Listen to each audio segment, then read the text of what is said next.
Okay, so I said I would talk about the sequels and remakes to a lot of these movies, and with Herbie, oh my god, there are so many. It's funny when you think of Disney and all the sequels and characters that they use that Herbie is not usually mentioned among them, but he has a ton of sequels and remakes. There's Herbie Rides Again, Herbie Goes to Monte Carlo, Herbie Goes Bananas. There's a remake with Lindsay Lohan. And yes, there's even a remake with Bruce Campbell. Bruce Campbell drove Herbie.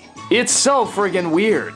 And pretty much all these movies range from to weird and surreal I don't know, it's hard for me to think of a movie that was downright painful, like it was so bad I just wanted to turn it off, but at the same time, none of these really grab me that much. Some of them have some really surreal moments, like in Herbie Rides Again. I remember the villain has a dream that a bunch of evil Herbies are chasing him and trying to eat him. Yeah, it's pretty out there.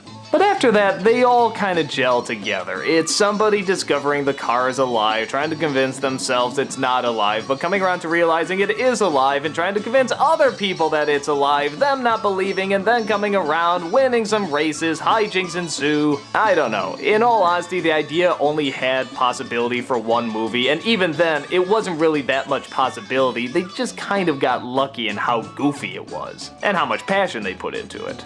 But then again, there is sort of this weird, funny charm to some of them as well in just the idea. Again, Bruce Campbell driving Herbie. Just watching him talk to the car is kind of funny.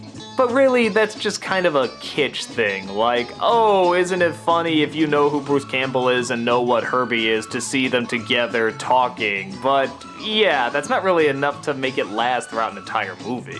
There's one with Lindsay Lohan and Michael Keaton, and yeah, what really annoys me about this one is, remember how I was saying how great it was before that Herbie never really had any eyes or he didn't talk or anything like that? Well, here they tried to give Herbie a face. Yeah, it'll roll its eyes, it'll kind of smile, and it really doesn't work. I don't know, just something about talking cars, they never work for Disney.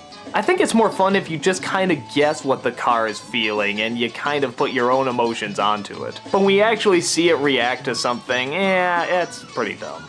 I guess I give it credit that the series apparently had enough steam for so many movies and remakes, but again, I don't know how many people really talk about it or remember them. They're kind of like the Disney direct-to-DVD sequels, you just kind of go, oh, that existed.